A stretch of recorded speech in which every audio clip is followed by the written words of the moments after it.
I knew something was wrong when the footsteps didn't fade away. They stopped right outside my door and stayed there. I live alone in a small apartment complex on the edge of town, with thin walls and buzzing hallway lights. It was just after 11 p.m. on a Wednesday when I ordered food, nothing fancy, just something warm after a long shift. I selected contactless delivery, like I always did, and added a note asking the driver to leave it by the door. The app showed the driver getting closer, 5 minutes away, 3, 1, then my phone buzzed. Your order has arrived. A second later, I heard the soft thud of a bag being set down, followed by footsteps in the hallway. I waited. Usually, I count to 10 before opening the door, just to be safe. This time, I waited longer. 15 seconds, 20. The footsteps didn't move. I frowned and leaned closer to the door, listening. The hallway was quiet to quiet. No elevator ding. No doors opening, just the faint hum of the lights overhead. Curiosity crept in, followed by a thin thread of unease. I stepped onto the small mat by my door, and slowly leaned forward, peering through the peephole. The delivery driver was still there. He stood directly in front of my door, shoulders squared, arms hanging loosely at his sides. He wasn't looking at his phone. He wasn't adjusting his bag or turning away. He was just standing there. At first, I assumed maybe he was checking the app, waiting for the delivery to confirm. But a full minute passed, then another. He didn't move. I pulled back from the door, my heart beating a little faster. I checked the app. The order was marked as delivered. I even got the notification asking me to rate the experience. Still, he stood there. I leaned back to the peephole. He hadn't changed position. The hallway light cast a harsh glow over his face, and I realized he wasn't blinking. His eyes were fixed on my door, and blinking, and shifting, like he was listening for something on the other side. For me, my mouth went dry. I told myself there had to be a reasonable explanation. Maybe he thought he delivered to the wrong apartment. Maybe he was new, maybe. 10 minutes passed. My food sat outside, cooling, forgotten. I didn't dare open the door. I sent a message through the app, "Hey, thanks. You can leave the food by the door." It showed as read. He didn't respond. He didn't move. I felt the air in my apartment grow colder. Or maybe that was just me. Every small sound made me flinch. I checked the lock. Dead bolted, chain secured. Still, I felt exposed. I tried calling a friend, whispering into the phone, keeping my eyes locked on the door. No answer. I considered calling the police but couldn't explain why without feeling stupid. Another minute passed.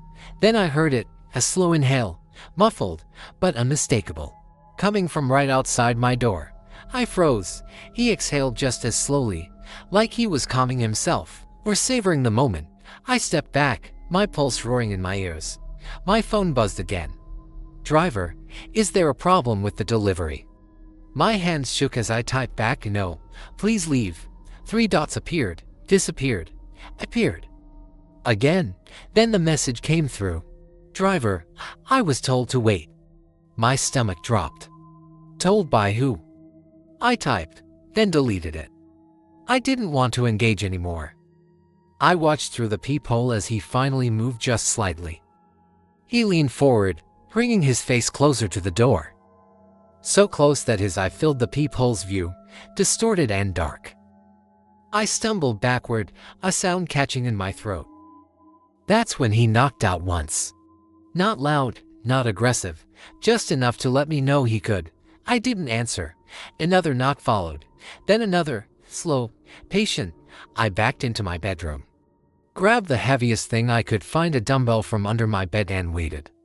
Listening, the knocking stopped. Silence returned, thick and heavy.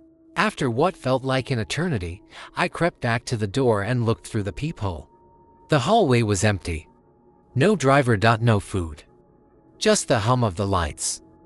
I didn't open the door until morning. When I finally did, my stomach turned. The food bag was gone, but taped to my door was the receipt, smooth flat, like it had been placed carefully. On the back, written in pen, word for words, "Next time answer." I moved out 2 weeks later, sometimes late at night. My phone still buzzes with delivery app notifications I never ordered. And I never choose contactless anymore. The app said my food was still on the way. It was sitting cold on my doorstep while the driver kept circling my block. I work late nights from home, usually logging off around 1 a.m., and I'd fallen into the bad habit of ordering food instead of cooking. That night was no different. Around 12:30, I placed an order from a place a few miles away, nothing unusual, nothing fancy. The app estimated a 20-minute delivery. I live in a quiet residential neighborhood, mostly single-story houses and long, empty streets. The kind of place where headlights stand out and unfamiliar cars make you look twice. The driver picked up the order quickly. His profile photo was blank, just the default silhouette, but his rating was high enough. I watched the little car icon move across the map while I waited, half watching a show, half scrolling on my phone. 10 minutes later, the app buzzed. "Your order has arrived." I frowned. I hadn't heard a knock or the doorbell. I stood up and went to the front door. Peeking through the side window, the food was there, neatly placed on the mat, still warm. Relieved, I brought it inside and set it on the counter. Out of habit, I opened the app to confirm delivery and rate the driver. But the status hadn't changed. Order in progress. I refreshed the app. Same thing. I checked the map. The driver's car icon was still moving, slowly, around my block. At first, I thought it was a GPS glitch, but the longer I watched, the more deliberate it seemed. The car traced a lazy loop down my street, around the corner, past the next intersection. Then back again, over and over. I waited a few minutes, expecting the app to update. It didn't. Instead, my phone buzzed again. "Driver is nearby." A tight feeling settled in my chest. I grabbed my food and carried it into the living room, turning off the lights as I passed through. From the dark, I peeked through the blinds. A car rolled past my house. No headlights, just the faint glow of dashboard lights illuminating the inside. It slowed slightly as it passed my driveway, then continued on. I stepped back, my heart beating faster now. I told myself it was coincidence. Maybe the driver lived nearby. Maybe he'd missed the confirmation button and was finishing another delivery. I sent a message through the app. "Hey, my food is here. You can mark it delivered." It showed as read. No reply. The car passed again 5 minutes later. Same speed, same darkened headlights. This time, it stopped at the corner across from my house. I crouched by the window, barely breathing. From where I was, I could see the outline of the driver through the windshield. He sat perfectly still, hands on the wheel, head facing forward. He didn't check his phone, didn't look around, didn't move. The app still said order in progress. Another notification popped up. "Please allow the driver time to complete the delivery." I locked the door, then checked it again. The car started moving. It completed another slow loop. By now, my food was untouched. My appetite was gone, replaced by a creeping sense of dread that crawled up my spine and refused to leave. Every time the car passed, I felt exposed, like I was being watched from behind the screen of the app itself. I tried calling the driver. It rang once, then stopped. No voicemail, no decline notification. The car pulled into the curb directly in front of my house. My heart slammed against my ribs. I backed away from the window, every instinct screaming at me not to be seen. The engine idled outside, low and steady. I could feel the vibration through the floor. Minutes passed. I didn't hear a door open. I didn't hear footsteps, just the engine. My phone buzzed. "Driver, almost done." My hands shook as I typed back, "Please leave. I have the food." 3 dots appeared, disappeared. Then the engine shut off. Silence flooded the street. I waited for footsteps. None came. After a full minute, the engine started again. The car pulled away, continuing its slow, methodical circle. I finally called customer support, whispering like someone might hear me through the walls. The representative put me on hold, then came back sounding confused. "There's no issue showing on our end," she said. "The driver hasn't completed the delivery yet." "I know," I said. "He's outside my house." There was a pause. "Sir, the GPS is still active. He hasn't left the delivery area." "I don't care," I said. "Please end the order." Another pause. Longer this time. "I'll cancel it manually," she said. "But you may want to stay inside." Call ended. The app refreshed. Order canceled. The car stopped. This time, the door opened. I watched from the dark as a figure stepped out, standing beside the car. He didn't approach my house. He didn't look at it. He just stood there, facing the street, motionless. After a full minute, he got back into the car and drove away. I didn't sleep that night. The next morning, I checked the app's history. The order was gone. No record of the driver, no receipt. But when I stepped outside, I noticed something that made my stomach drop. Tire tracks in the dust along the curb, looping back and forth, right in front of my house. The note wasn't part of the order. It was written for me, and it proved someone had already been inside my life. I was a junior in college, living alone in a tiny studio apartment just off campus. It was cheap, cramped, but it was mine. Most nights, after classes and my part-time job, I'd order food and unwind in front of my laptop, blinds half drawn, lights dim. That night, I ordered takeout close to midnight. I remember adding extra sauce as a joke to the driver instructions. The app confirmed the order, and I waited. The delivery arrived fast. I heard the knock, grabbed the bag, and locked the door without thinking. Everything felt normal. Too normal.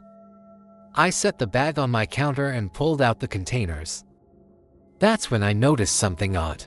Tucked between the napkins was a folded piece of paper, not a receipt, plain white notebook paper, creased unevenly. At first, I assumed it was trash that accidentally got mixed in. I unfolded it. "Hope the extra sauce helps. Blue light's not great for your eyes." I froze. My laptop was open on the table, screen glowing blue in the dark room. No one outside could see it. The blinds were closed, and my apartment faced an alley anyway. I reread the note, my heart starting to thump harder. Maybe it was a joke. Maybe the driver saw the glow through the window somehow. Maybe. I laughed nervously and crumpled the paper, tossing it aside. I told myself I was tired, paranoid. Then I opened the food container. On top of the lid, written in the same handwriting, "Were for more words, you should really close them." My breath caught. I slowly turned my head toward the window. The blinds were half drawn, just like they always were.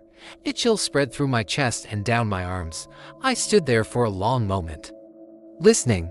The apartment was silent, except for the faint hum of the refrigerator and the distant sound of traffic. I picked up my phone and checked the app.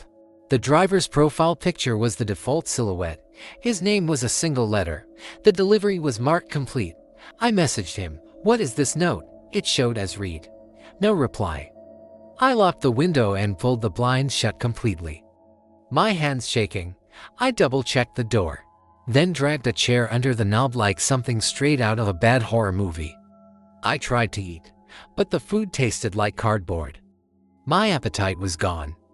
Every sound made me flinch. I kept replaying the note in my head. "Blue light's not great for your eyes." That meant he'd seen me sitting at my desk, facing the screen. From inside the room, I grabbed the crumpled paper from the trash and smoothed it out. On the back, faintly pressed into the paper, were indentations, more writing that hadn't gone through. I held it up to the light. "Next time I'll knock." I didn't sleep that night. The next morning, I reported the driver.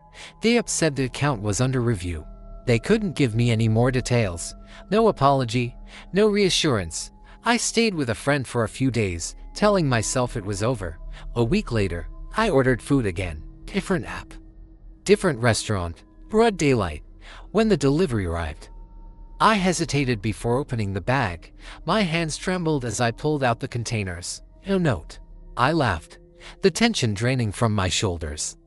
I told myself I'd been spiraling, that nothing was going to happen. That night, as I got ready for bed, I noticed something that made my stomach drop. The chair under my doorknob had been moved. Just slightly. Not enough to be obvious. enough that I couldn't convince myself I'd done it. I checked my phone. No missed calls. No messages. I crawled into bed and stared at the ceiling, every muscle tight. Around 2 a.m., my phone buzzed. A notification from the delivery app. Driver, forgot to give you this earlier. Attached was a photo. It was taken inside my apartment, from my doorway. The image showed my desk, my laptop glowing blue, and on the screen paused mid-video was my own face, reflected faintly in the dark. I moved out the next day. I never found out who the driver was. But sometimes, when I order food now, I still check the bag twice, just in case someone left me a note I wasn't meant to see yet.